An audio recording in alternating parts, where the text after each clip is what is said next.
Welcome to Sentences, a writing podcast. And for our second webinar, which was recorded on August of 2022, we discuss applying to private schools here in the Bay Area.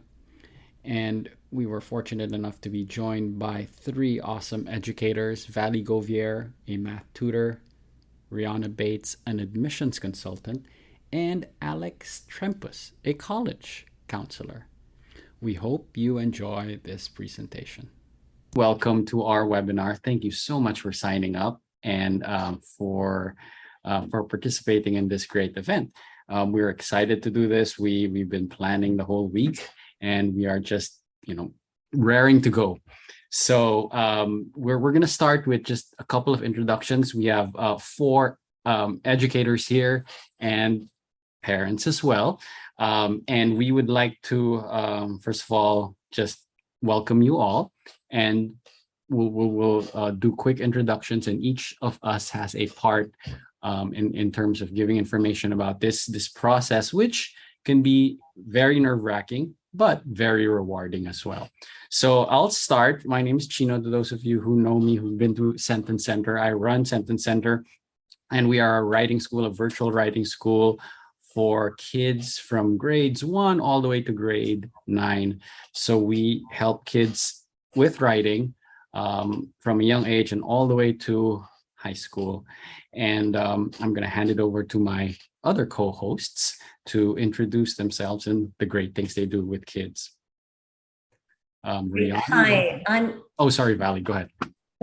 I'm Vali Govier, and I run Math for Girls. We do private tutoring for girls from 3rd grade to 8th grade. We also do math clubs via Zoom, and I have a little team of 5 people who help me. And I'm so glad to be here and excited to share my information with you. I'm Rheanna. I run Luminous Minds. I tutor mostly middle school and high school, some college students in test prep, academic support, a lot of writing. I do high school and college applications, and I'm getting my certification as an independent educational consultant. So I'll be moving into high school and college admissions advising over the next year. And good evening, everyone. My name is Alex Peters-Trempus. I'm a private college counselor. This is my first year transitioning to private practice. Prior to that, I actually worked with our 2 wonderful co-hosts as a college counselor at International High School in San Francisco. So I'm here to sort of provide a really big picture overview of what's happening, not right now, but just a few years down the path, so we can sort of have the right mindset and talk about course selection and figure out next steps as it pertains to, the right fit for high school.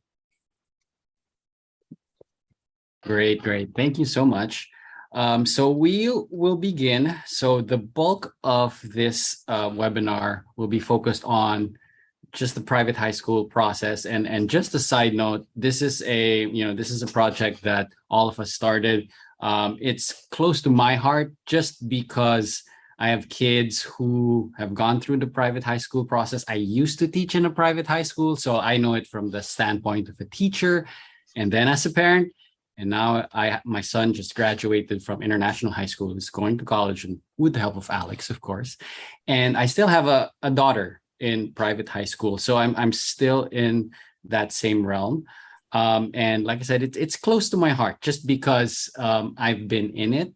And the genesis of this webinar is that I do get a lot of questions from parents, and I'd like to help, or we'd like to help. And most of these, hopefully most of your questions will be answered today. So what we're going to do is, if you have any questions as we are moving along, as we are presenting, feel free to send a message in the chat. And from there, we'll compile your questions. And at the end of the webinar, we'll have time to answer your questions, whether it's a written question or it's something that you would like to ask after the presentation is made.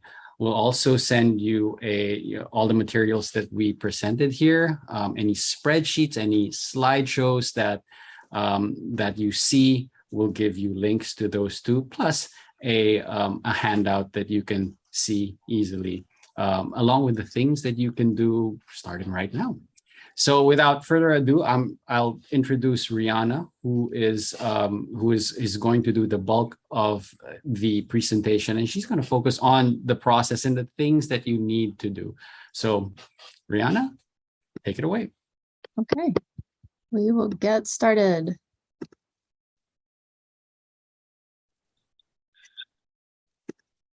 Okay, so basically where we're going to start is where we are right now.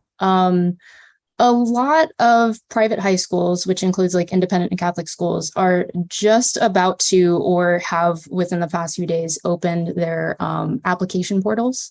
So most local schools are on Ravenna. I do have a link to a spreadsheet with a whole bunch of information about whether schools are on Ravenna, their admissions profiles, dates for signing up for open house, for applications, and all of that. So, when you see the links in this, we're going to send out this slideshow and you'll be able to click and actually look at it. And I'll probably show you at the end. But the first thing you want to do is make a Ravenna account, because that way you can add the schools you're interested in. You can find out when signups open for shadow visits and open houses. And also you can get access to the application. Generally, most schools publish their info on September 1st, but a few have done so a little early this year. It's good to know that like shadow visit, interview, and open house spots do go pretty quickly, and that's why the dates they're open are pretty important. So check the spreadsheet. If it's not on the spreadsheet, which I think I have dates for, most local schools, check the school's website, add them on Ravenna. And make sure to put that date in your calendar, because as soon as the dates come up, you really want to sign up. And as soon as the applications come online, you want to familiarize yourself with what's involved.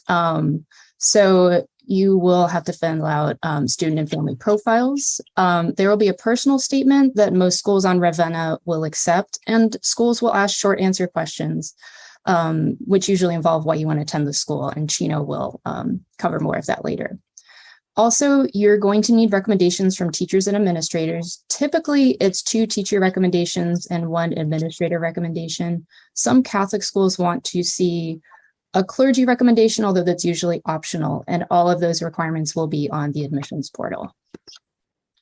So just a little rundown of how Ravenna works. You visit Ravenna Hub, create an account, complete the student profile, which will go to all the schools you're applying to. You select your region, San Francisco Bay Area, and then you add the schools you're interested in. And then through Ravenna, you can request admissions materials, lookbooks, and to receive information about, open houses, signups, interviews, and all of that. So after Ravenna opens and schools start publishing their applications, is a really great time to get organized with deadlines, with essays, with everything that you're going to have to complete. I recommend that families create a Google folder for all of the essays and a doc for each school that a student is applying to, and paste in the essay topics and the word or character counts for those essays. I created a sample spreadsheet that parents can use to track the essays in progress, set kind of like when they want the student to do things, and keep track of what's finished and not finished, which I think is a great idea. That way you can look at it and just have an overview of like what you've done, what you need to do, and basically like when things are due, what's finished and what's in progress. It's a really good idea to prepare for both shadow visits and interviews. So with shadow visits, students will have a student host, and that student host will actually be asked about their experience with the visiting student during the day. So it's really important that your students are ready to ask questions, that they've done research on the school, that they participate in class. The student hosts are asked about student participation, so that's pretty important. And for interviews, it's also really important to have answers ready to some very common questions like, what are your intellectual interests? What do you like to read? What do you like to do outside of school? And also to be able to say what they like about a particular school. I highly recommend, parents and kids practicing together, but also just to kind of like better simulate the interview process, ask an adult who is not, the parent to actually conduct a mock interview of about 20 minutes.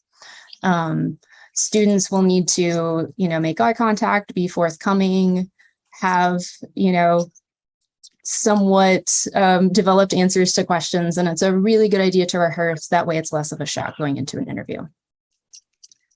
And one of the things you'll be doing in September, October, most likely, is asking for teacher recommendations. A lot of schools are specific that they want an English teacher or a math teacher. Others just want 2 teachers. And most schools will also ask for a school administrator. It's really important to communicate to your recommender where the recommendation is going, who to send it to, any requirements. Some recommenders will ask you for, information about the student's activities, or, they might have further requests of you, and make sure to get all that squared away well in advance. You don't want to be asking for recommendations right before winter break in December. Financial aid. So I think probably the most important thing you need to know for financial aid is that for most schools, the first application, the preliminary application, is due in January. You will need your 2021 tax documents ready to go. And then some schools will request your 2022 tax returns as early as the beginning of February. Some of them are much more lenient and ask for them by April 15th. Check these deadlines, because if you miss their deadline, you might not be considered for financial aid at all. And schools tend to not look kindly on anyone who misses the cutoff, and you don't want to have to go through that. Most independent schools in the area asked parents to submit the parent's financial statement via the School and Student Services website, which also merged with TADS recently. So that's one portal. And you can visit the private high school info spreadsheet that we're sending out and figure out if your school is on SSS and TADS, or if it's through a different portal. But make sure you get everything ready and done early to save headaches. There are a lot of questions about testing this year. And one of the interesting things that's happened in the past 2 years since the pandemic started is testing has gone from highly recommended and mandatory to optional to test blind for the majority of schools. And I would even say most Bay Area schools are currently completely test blind, meaning taking the SSAT and the ISEE will not help you with admissions. Scores are not accepted. I've included all the information about which schools are test required and test optional and, test blind in the spreadsheet. The exceptions I found, Harker and Athenian require either the SSAT or ISEE. Pinewood requires just the ISEE. They do have a special administration date that students applying there can sign up to. So check your requirements, but most likely if you are applying to an independent school that takes the SSAT or ISEE, your student won't need to take it. Exception would be if you're applying to boarding schools, either elsewhere in California or on the East Coast, your student will probably have to take these tests. But if you're just applying locally, maybe not. Most Catholic schools used to require the HSPT, and now some do and some don't. So check the spreadsheet. The requirement there is students are only allowed to take the HSPT once. They take it at one of the schools they are applying to, and then that school shares the results. HSPT has been given at December 3rd at St. Ignatius and Sacred Heart. It's being given later in January 21st, January 28th at Bellarmine, and there are also a few other sites that are administering it in those times. So you sign up for the HSPT through the admissions portal for your school. It is so incredibly important to assess school fit because there are a lot of really great schools in the Bay Area. Many of them have different focuses and many of them are best for certain students. Research is really key. And if you haven't started researching, I would highly recommend that you start digging in. On the big spreadsheet, I have links to school profiles, lookbooks, admissions videos, some virtual tours. It's really important to start looking around. And, note how you and your student respond. What do you like about the school? What do you think of the location? What programs do they have that are fascinating? Do they have the extracurriculars and sports your students want? I did look at some parents' reviews on Niche and Berkeley Parents Network. There is some helpful stuff on there. There's some less helpful stuff on there. But it might be one way to get a view of what the school is actually like day to day. The academic and social fit are really important for your child. They're also really important for the school who's assessing your student. Some schools in the Bay Area are very academic and very competitive. That is not the best environment for everybody. Some are very much focused on athletics. Some have great, workshop or arts or theater programs. And some are better at support for students with learning differences, ADD or ADHD. And then there are also schools that deal with students who maybe have more moderate learning differences or other, pretty serious life challenges that they're working around. So it's really important to make sure that the school that you're applying to really has the same focus and the same kind of culture that your student is going to thrive in. And I can't overestimate this enough. Talk to people, talk to other parents whose students go to these schools. If your child has a friend or their friend has an older sibling who's gone to the school, talk to them, see what their experience was, see what the parents' experience was. Also, your school counselors are a tremendous resource because they have relationships with these schools and they can tell you your school's track record with getting into these schools. They also have an idea of how many students from that year are applying, which is important because many schools, especially the competitive ones, might only take 3 students from a certain school, or 7 students from a certain school. So the counselor will know, hey, we have a ton of people applying to this school, or actually, this year we don't have so many, so maybe it's a better shot. If you still need advice, consult an independent counselor, but please, please, please talk to people and talk to your school counselors and teachers and get information from them because it will really help you. Other factors to consider in choosing a school is cost. There is a big range of cost. I've put the tuitions for most Bay Area schools in the spreadsheet, not all of them. Some Catholic schools charge, $25K or a little less. A lot of independent schools charge $50K or a little more. Financial aid varies very widely at these schools. All of them have financial aid applications, but the amount of financial aid they give and the percent of people who apply it just varies. It's all over the place. So please consider their financial aid program. Get in touch with the actual financial aid officers at the school if you have questions about your situation and, just like the likelihood of getting the amount of financial aid you want. Location and transportation are super important because students are going to be doing extracurriculars. They're going to be doing sports. You do not want like a 90-minute one-way commute to school and back because that's really going to cut into what your student can do. Some schools actually offer shuttle passes or actual shuttles included in tuition. So that's something to check out on the website if it's in a location that, let's say, is, 15 minutes from BART in the Oakland Hills, because that might be something that's provided. Diversity of the student body and faculty are also an important thing to consider. And most schools are very upfront about what their diversity statistics are and the makeup of their student body. Size is an important consideration because not everyone thrives at a small school and not everyone thrives at a big school. Small schools might have more personal attention. Larger schools might have more opportunities. So that's an important thing to consider. For some people, technology is quite important, what their programs are in terms of, laptops, integrating technology into the classroom, keeping track of assignments. So that's worth looked into. And also look at parent engagement. Some schools have, incredibly engaged parents who are like running fundraisers and doing events and running all these committees.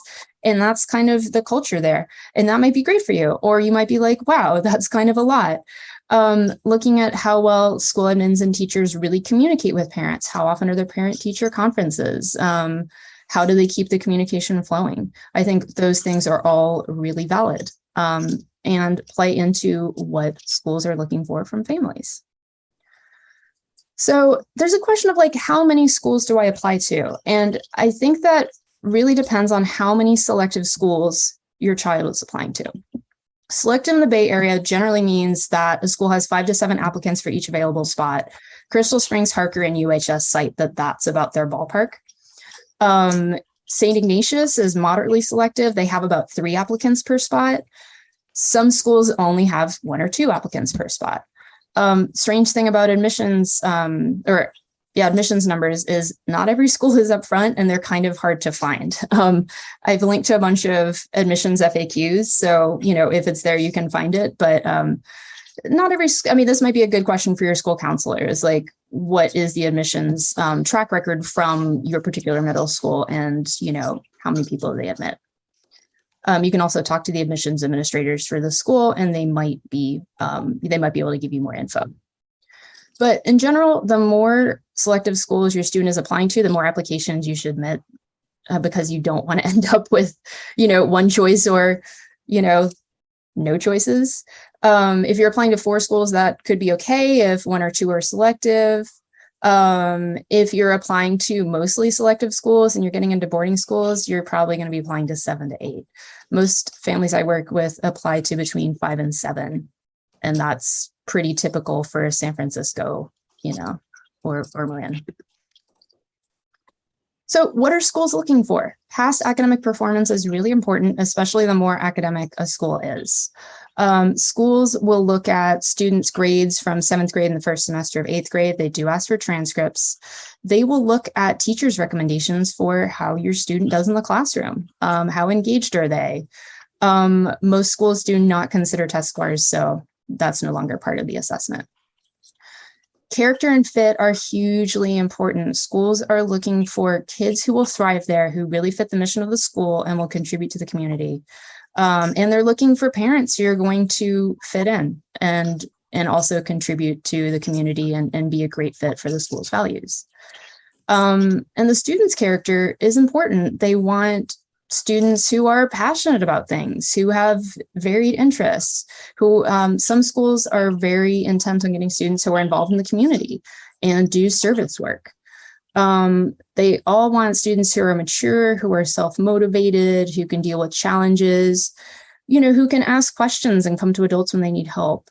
And intellectual curiosity and a strong sense of who they are as a person is also desired. So, students who are a little mature for their age are definitely very much desired. And then some schools are really looking for special strengths, talents, and interests. Like, for example, if you're going to a school that is really centered on sports, they will look at athletic involvement.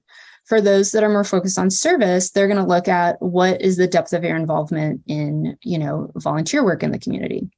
There are schools with very strong STEM programs, so they're going to be looking at your performance in math or science and what you've done outside of the classroom.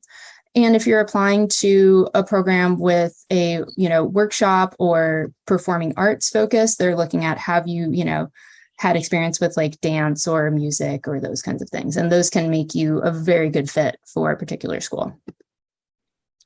Also, schools consider other factors like family connections. If siblings go to the school, it's not a guaranteed in, but it does give you some weight in terms of admissions. And schools are pretty upfront about that. They're like, you get a certain amount of preference, but it's not like you're absolutely, going to get the, the next sibling in. Alumni connections to the school are really important. Admissions is also a numbers game. So like the total number of applicants and the spaces available is important. And any school that has a lower school or a middle school attached, it depends on, the number of spaces depends on how many students from the middle school are continuing on. So for schools like Crystal Springs, or Nueva, that might have a big effect on the actual number of spaces available. Schools are always looking for a diverse applicant pool, so that plays into their admissions decisions. And the connections from a student's middle school. Some schools are feeder schools. Again, because they like to diversify their pools, they might only take a certain number of students from each school. So another reason to talk to your school counselors about that. In general, this is just a timeline kind of like laid out for, what's going on. You really want to be researching, creating a Rheanna profile, figuring out if you need to test or not. And then past that, keep an eye on deadlines. The earliest deadlines are actually in November. So some of the big Catholic schools in the area do require everything in November, except for financial aid. Most schools in the Bay Area agreed on a common date of January 12th, which is the date that applications and financial aid forms have to be in. So check the big spreadsheet for all the dates, add your schools on Ravenna and make sure you have everything in order. Most schools in the Bay Area will report admissions decisions on March 17th of next year, along with financial aid. And then you have a week, just a week, to send in your registration and your deposits. And it's kind of a crazy week. So be prepared for that and, to make some decisions. And if you have any questions, please put them in the chat. You can reach out to me. This spreadsheet has my email address, and we'll also be sending this out after the meeting for people to, be able to reference later. Okay, thank you very much. And if you guys have any questions, like Rheanna said, please ask it through the chat. We will have time to go over all of your questions and answer them. I know that seems like a lot, but it's early. That it's good that you guys are thinking about this early. It's good to get the process started early, and part of the process will be writing an essay or the student essay. So that's my portion because we deal with writing. And what I'm going to do is I'm just going to show you what your kids are going to have to do in terms of writing an essay, and also a surprise part when it comes to parents as well. So let me just go ahead and share my screen. So first thing I would like to share is this is the type of essay or the type of writing that your kids are going to have to be doing in the application process. So what I did was, like I said, both my kids went through this process. So I dug up old files of their applications plus their essays, and it was a good trip down memory lane just looking at what they did. And at the same time, I did remember that we did need to put a lot of work into it. But the good thing about it is that we were able to start early, so it was not overwhelming at the end. And I'll get to that in a bit. So these are from a combination of these three schools: Lick Wilmerding, University High School, and Crystal. Most of the prompts have remained consistent throughout the years. So what you're going to see here is a combination of what my kids did and at the same time what's out there right now. For the writing portion, it's usually divided into three. So you have the short, you have the medium, we call it the medium part, and then you have the long, big one. So the short one, it's fun. It's supposed to be a fun part of the application if your kids like this kind of thing. It's a sentence completion. So they would like to know about you better. Limit each response to 100 characters or less. So one thing I always tell parents, I always tell kids, pay attention to the limits, just because when you copy and paste it into Ravenna or whatever application you have, they're going to cut it at 100. So if you have more than 100, it's going to be cut. So examples of these sentence completions are: my greatest strengths are, and then you'd have to complete the sentence. My greatest challenge is. So it's still it's very open-ended, and it also it's a test of creativity. I like to think of it that way. One of my favorites is blank is my hero because. So you have to fill in this blank. So whether it's Simone Biles, whether it's another sports hero or an author, and they have to justify it in that short response. So they're going to get about 10 of these. Next, you have the short answers. So these are the medium pieces of writing that they have to do. And you have two prompts here. I won't go over them, but one thing I will stress is, again, the limit, the word limit. Each response is now 1,600 characters. Now, Lick Wilmerding has their short answer question here. I think this is from two schools. What have you learned from someone who has a totally different perspective or background from you? So 1,600 characters is about one paragraph, one short paragraph. And, they can, they need to learn how to focus, how to have a specific topic in mind, topic sentence, and, and one piece of evidence would be good. And finally, the big one, the essay question. They would need to answer one of about 3 prompts, and the essay is 3,000 characters or less. And I'll show you, just so you have a frame of reference, what that looks like. But there are 2 types of questions. One is the more creative, react to a quote kind of question. Eleanor Roosevelt said, "You must do the thing you think you cannot do. Tell us about the time when you had the courage to try something you weren't sure you could do." So here they're asking for a narrative because they're writing about the time. So basically they're asking kids to tell stories about themselves. It's not different from what they have to do when they have to write their college essays. They want to paint a good picture about the applicant. So the best way to do this is through a story. Or you could just go, you could have them you write an informative, and they can describe an interest, talent, or skill that brings you joy, one that you believe your application would be incomplete without sharing. So here it could be a straight on description, what they like to do, any interests, any talents. If they love to punch trees in Minecraft, for example, which leads to coding, they can write about that. If you're applying to St. Ignatius, I believe, and Rheanna, just correct me if I'm wrong, they get more applicants than most independent schools just because of the size of the school. So I would think that they have more essays to read or more applications to read. So their writing sample is shorter, not to exceed 250 words.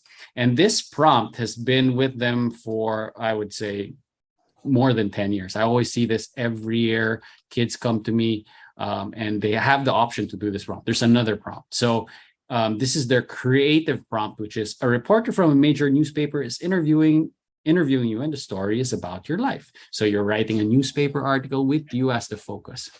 Now, just to give you a visual, this is the essay that my daughter Maya wrote 2 years ago. And it is an essay. It's a total of 554 words. So it's sort of in that 600 word limit. And it's 2,954 characters to be exact. So your child will be writing, or at least if they'll be applying to independent schools, they'll be writing an essay about this length. Okay. So one thing that's super important, which Rheanna already said, once you make that Ravenna account and you have access to the applications, start copying and pasting these questions, because as you can see, it can be a lot of work. You don't want to do it the week before the deadline. And have your kids start thinking about the topics already, even if they don't start writing the drafts. So that's for the student essay. So again, if you have any questions, put it in the chat. Now, I have something also to add. And this is not only the application is not only for the student, but you parents will have a part to play. So actually, Rheanna reminded me of this when we were coming up with this webinar. And she did say, don't parents have to write an essay as well? And I sort of blocked it out of my mind. And maybe because it was a lot of work, but she reminded me and said, oh yeah. So I dug up again and here we are. Oh no, this is not the one I wanted to share. This is the one I wanted to share right here. So these are samples of questions that some schools are going to be asked. So yes, you are going to have to write an essay for your child. It's going to be fun. So don't worry. So for example, for LIC, they're going to ask, kindly write the recommendation for the applicant that shares your perspective on the child's strengths and challenges. Express why LIC Wilmerding would be a positive educational experience for his, her academic, social, and personal growth. So basically, it's a combination of write the recommendation for your child and why LIC? Why did you choose us? Crystal Springs, very popular school. You have the 250-word a medium essay, because this is about a paragraph each. So we have 6 core values. Please choose 2 to 3 values that resonate most with your family. So that will entail some research. You'll have to go on their website and all that fun stuff. And then CSUS relies on volunteerism and charitable contributions as essential parts of partnership with families. So basically, they're asking, what are you going to do for us?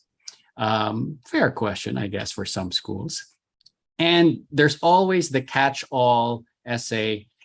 Please share any information that will help us know your child better. So, if something happened, family circumstances, your child repeated a grade or whatever, and you would like to explain this, then this is where you can do so. Now, St. Ignatius, much shorter. They have 4 questions, 80 words. So this is a very short paragraph, maybe 1 or 2 sentences. And it's basically why SI, what do you love most about your child? And they ask about community as well, because they're big about their Catholic community. And they want to know how you will contribute to that community. So those are the two parts. When you say when the application looks for essay writing, it's not only your child. Parents will have to do essays as well. So it's always good. Like I said, it's always a good idea to start early so you can start thinking about it and you can start creating drafts.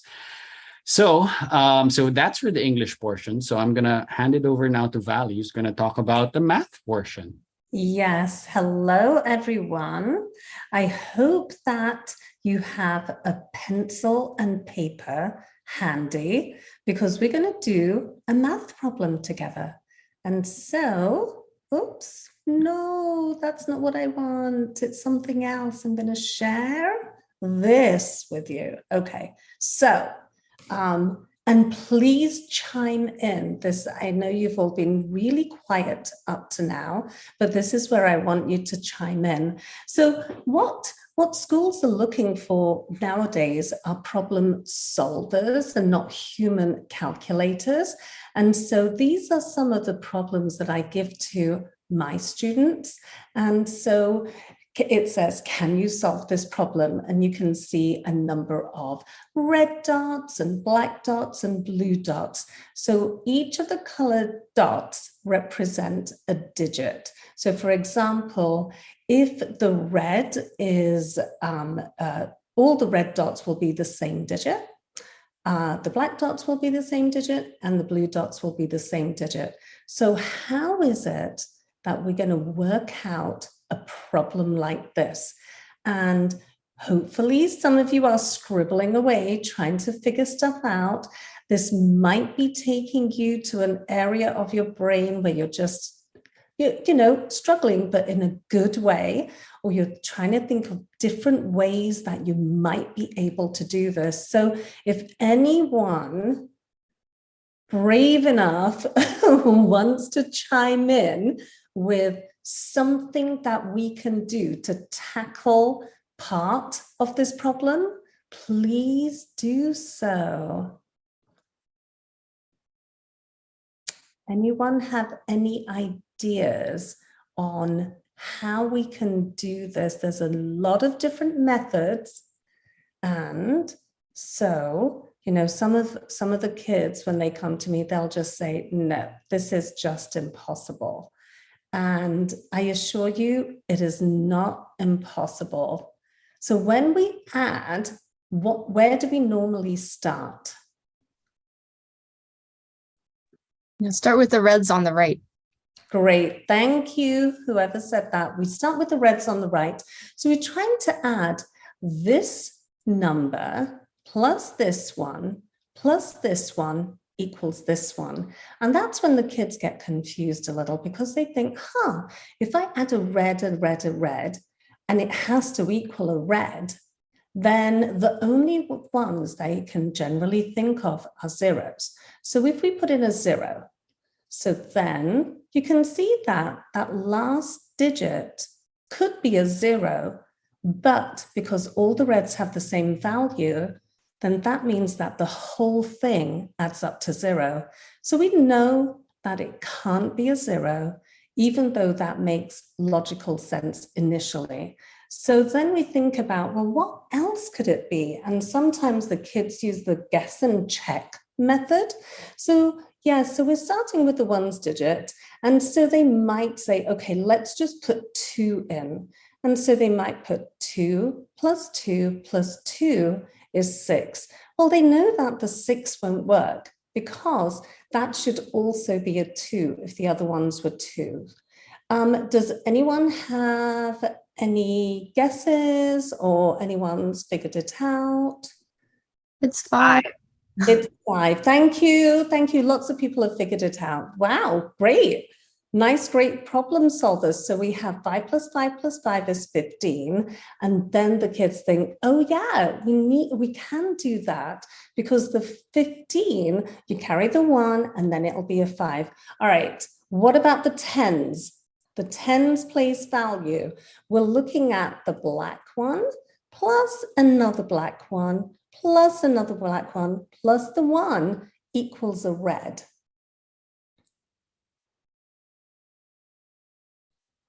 Anyone?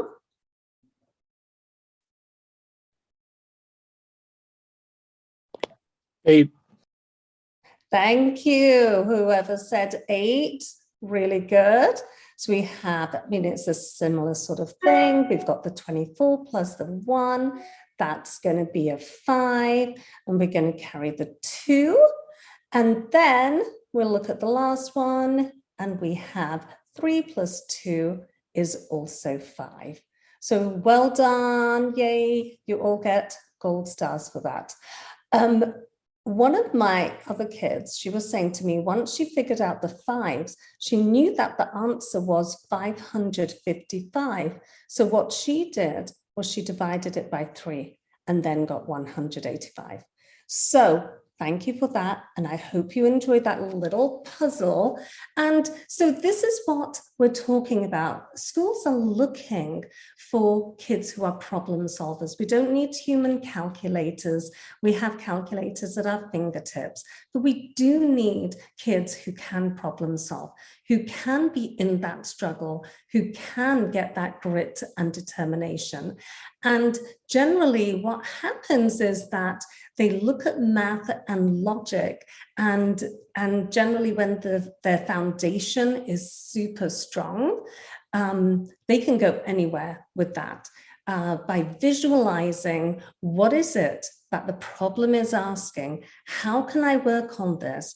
There is a lot of different ways to solve problems, and it's about the process and putting the emphasis on the process.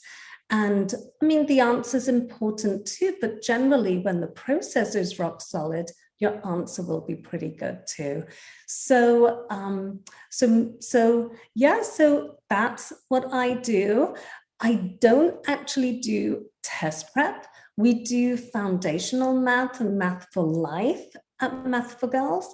And so if you want your kids to join a math club, let me know. I do focus on girls. And if you want private tutoring, please do let me know. We go from 3rd grade to 8th grade with private. And if you're looking for a math tutor that is doing test prep and stuff, Rheanna does that. And please do contact me. You have my details in the handout. Thank you. And I will hand you over to Alex, who is going to tell you some really good things. Oh, one thing that I did learn was whenever you set up these accounts, make sure you have a section where you can put all the account details and the passwords, because those are the things that will come in handy, and so that you can share them with your kid as well. Thank you, and over to Alex. Thank you. So I want to speak just really briefly about the college admissions process, because right now, if you're thinking about the admissions process to high school, probably the last thing on your mind is, oh no, I have to do this all again in another 4 years. So first, we'll relax. We're not going to go too deep in the weeds here. And we have two experts here who've been through this process with their own children, and it does work out at the end. So we try and keep the stress to an absolute minimum. So I want to talk about the things that, just a very few things that I wish freshman students in high school would think about in their families as it pertains to the college admissions process. So first is that grades start counting in 9th grade. So up until 8th grade, those grades are used for, really just benchmarking, potentially the admissions process to local high schools. But no university is looking at any type of grade before 9th. So this first semester of 9th grade is when everything's reset for the student. And I hate the phrase, we kind of talk about this permanent record concept, but this is the transcript and this is the record of academic performance that will be sent to universities. So letting your student know that the working they've done for the past 8 years preparing for high school is setting them up for success. And this is when they need to really lean in and focus on academic success from day one of high school. The second piece to that is course selection. Now, particularly for math, it depends on the high school you're going to, and it can vary tremendously based on the curriculum. But I would recommend having a conversation with someone at the high school and say, what trajectory does starting at this math course take me on? Whether you're in algebra and that leads to pre-cal or calculus, and it's really impactful for STEM students. So anyone who is potentially interested in, the engineerings, the math, anything that is a natural science or STEM related, going on the right path of math that the student will both be successful in and leads them to the requirements of admission at, moderately to selective universities, is important to have that conversation with someone at the school as you're choosing those courses as an incoming freshman in 9th grade. In terms of the actual college process, nothing happens during the first year of high school that pertains to college. So I think that's the most important thing to take away. This is a period of time where we encourage as college counselors academic and extracurricular exploration. Take a class in something that you might not know that much about that you think kind of sounds interesting. Maybe you've never been exposed to psychology before. A lot of freshmen don't have a lot of electives to choose from, but take a risk, try something that you think could be an interesting subject for your student. Same goes outside of the classroom. Finding some interesting extracurricular activities. It doesn't mean that you're padding your resume to be accepted to university, because in fact, when you apply to college, you have 10 lines of 1 sentence each, so 10 sentences to describe everything that you've done outside the classroom for the entirety of 4 years of high school. So you're not sitting here trying to say, I need to find things to fill in here. It's really about that authentic engagement. So encouraging students to try something new, sign up for clubs, sports, drama, you name it. That's what we really want first-year students to take advantage of and find out what their niche is. And then the last 2 years of high school is exactly when the college process really begins. So I'll talk just really briefly about 2 tests. One is the PSAT. Think of it as kind of the practice SAT. It has no bearing on the admissions process itself, but it's a really good benchmark for a student to sit down for 3 hours and take this standardized test. And then the SAT and the ACT, typically follow. The hard thing right now is if you asked me to give a presentation 5 years ago of where the world would be for college admissions, I'd be dead wrong. Everyone in college admissions would have had no idea that the pandemic led to a test optional movement, really selective admissions at certain institutions. And so I say, build relationships with your college counselors on staff. And then also you can look outward. If you're looking for individualized attention starting earlier than junior year, speaking to an IEC or an independent educational consultant is a really good place to start. So that's kind of the bit that I want to leave with you. And we'll probably turn over to questions soon, and I'll send it back to, I guess, Gino. Okay, thank you very much, Alex. And so what we're going to do right now is I just wanted to give you guys some quick practical tips, things you can do today. and also send you the handout, and then we'll get to the questions. So right now, let me go share my screen. So maybe some of you are thinking, what can I do right now after this webinar? So first thing you can do, research schools. So make sure the school is a good fit. That's the number one thing. Don't just choose a school because it has a good name, because it's famous, but think about the school that will fit your child's interests and academic goals.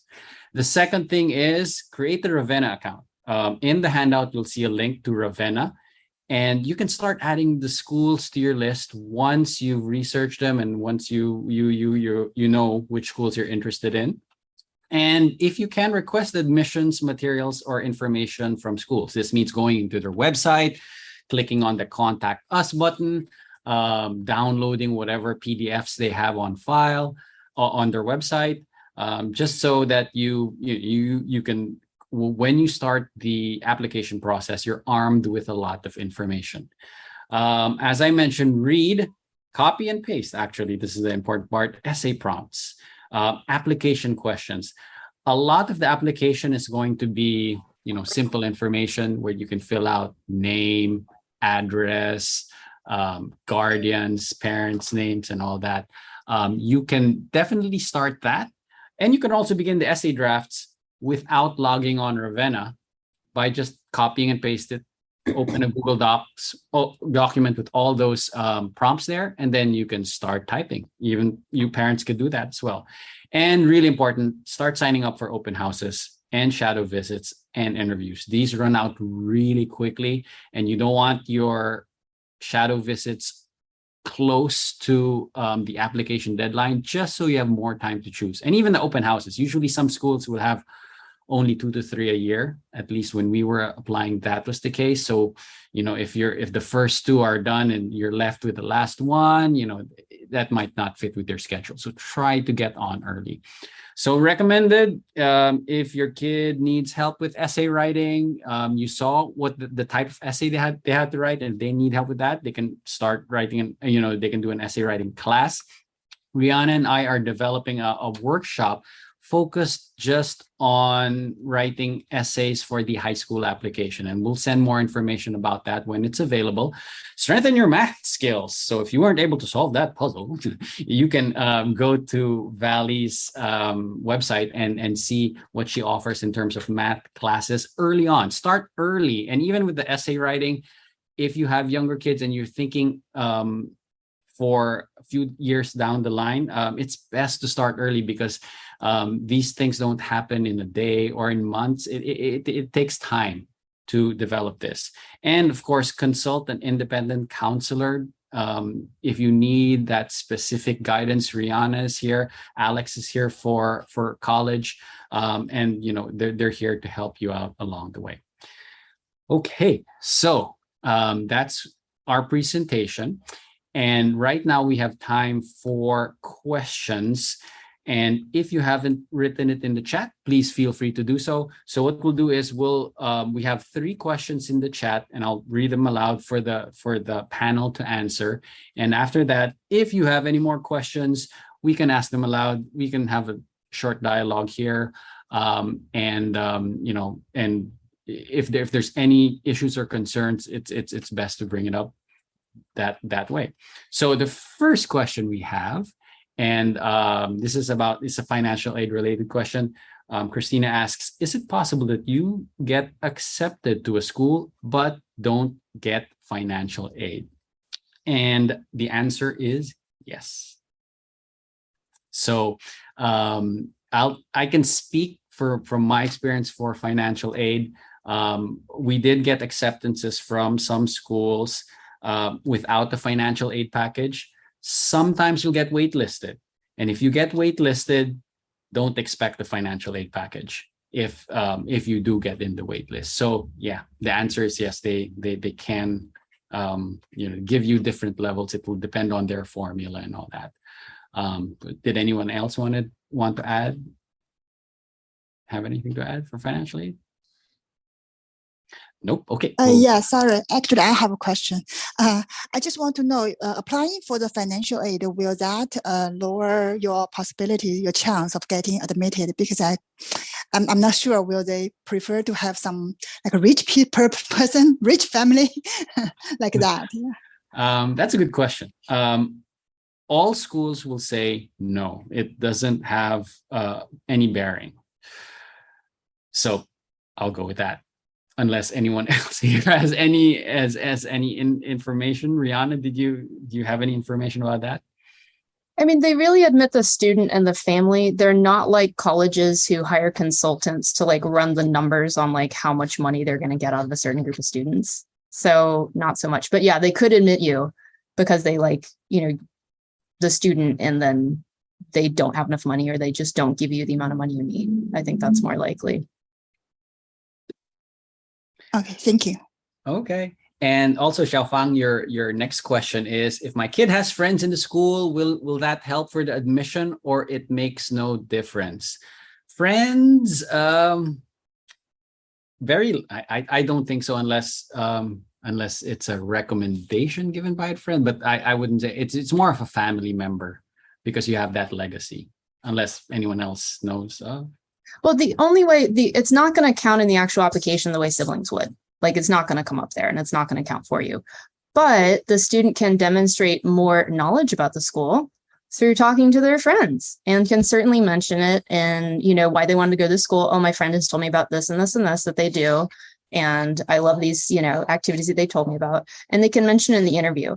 It's not like having friends there is going to count for anything, but if you can use that knowledge to say, hey, I know this is a great fit school because I know all about this school, then I think, go that route with it. Thank you. Yeah. Thank you. And if I may speak from experience, one of the biggest reasons my kids are in the private school they are right now is because of Vali. Her kids were in the same school, and her guidance sort of influenced us. Her kids shadowed my kids, and we learned so much about the school thanks to her. So I think that more than anything influenced our decision, and it's a big help. It's a big help if you do have friends in the same school. Okay, so next question, and this is a good one. What should we consider when deciding public versus private for high school? Will it be difficult for a child who attends public middle school to transition to a private high school, especially at the critical point when grades count? Good question, especially when we have so many good public schools here in the peninsula and San Francisco. How do we balance that? Does anyone have any insight to that? I can probably speak about that as someone who worked with students at French American International that about half came from private school, half from public. And it really depended on the public school. So one of the big things is going into an independent school is there's a lot more support available. And a lot of times that's proactive support. So we notice a student may be struggling. One particular case that sort of came to mind is notably in science courses, where if you went to a public school that maybe didn't have the resources for robust laboratory sciences, it might be a big jump to go from not having done hands-on experiments like this one student had to being placed in a laboratory. So a lot of times it takes some advocation of the student to explain, this is all new to me. And so that'd be a really extreme example where maybe that student was going to a lower performing public school. The other students that we knew that came from mid-tier or higher performing public schools, the transition, I'd say, was pretty easy. The hardest part at my particular school was half the students came from the same middle school because we were K through 12, and they all knew each other. And so there's that social component. So one thing to maybe take into consideration, and it doesn't happen at the majority of schools, is what's that social component going to be like if everyone's starting in 9th grade all together versus if some of the students started together in 6th or 7th, or maybe even pre-K school. It's nothing that you can't overcome, but just something to take into consideration when comparing different high schools. Thank you. Anyone else with the private versus public high school? I mean, Vali, I'm kind of curious, as someone who's in SF, did you decide on private because of, the lottery system? Was that part of it? Well, actually, I was a very strong advocate of public schools, and both my girls actually started elementary school in public elementary schools, and they went to a Spanish immersion program. And unfortunately, one year my eldest didn't have a good teacher, and that sort of took about 2 years to catch up with the stuff that she missed. And so when we were looking at schools for middle school, we decided, because it was just a 3-year program, that we would look at private middle schools only. And I wasn't we did look at some of the public ones, but I preferred the private ones. And then my girls went to Friends for their private school, for middle school, and then they continued on to international high school. And so, yeah, I think that there are a lot of great schools out there, especially with so many parents in San Francisco trying to support both the public parochial and the private high schools. So it really is, what is it that you want or your kid wants? Where will they thrive? And it's not just one school, there's many schools that they can thrive in. And so to look at those and to look what will fit with you and your family. And so from when I first started looking at schools for my kids to where they ended up, I never would have thought that they would end up in a private school. And any last words from these wonderful educators here? Well, good luck. Keep an open mind. There are a lot of really wonderful schools, and it's a long process, but you will get there, and you generally end up in the school that you're supposed to be in. And start what you can now. Like, seriously, the sooner you dig in and the sooner you kind of get the sense of where you're applying and what the dates are and what the requirements are, and really start to schedule things out, the happier you're going to be around the holidays. Okay, so with that, we'll end this webinar. Thank you so much. I'll see your kids in class, and have a good or enjoy the rest of your week. Goodbye. Thank you. Bye-bye, everyone.